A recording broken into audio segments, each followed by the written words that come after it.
Hey, what is up everyone? In today's video, I'm going to tell you how to add email in Facebook. Now, this is how we are going to get this done. First things first, I'm going to go ahead and open my Facebook, and from here, we're going to tap our profile, click this one, and once we are here, you're just going to go ahead and look for edit profile icon in there. If you don't see it, just go ahead and try to scroll down and click edit public details. Basically, it is the same thing. Once you are here, you're just going to go ahead and scroll down, and we're going to go ahead and click edit your about info.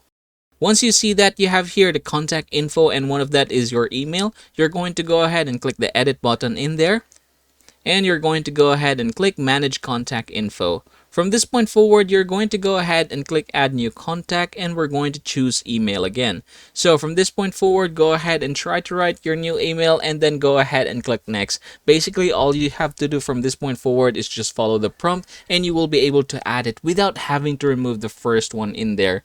So yep, congratulations everybody. That is how you're going to add a new email in Facebook.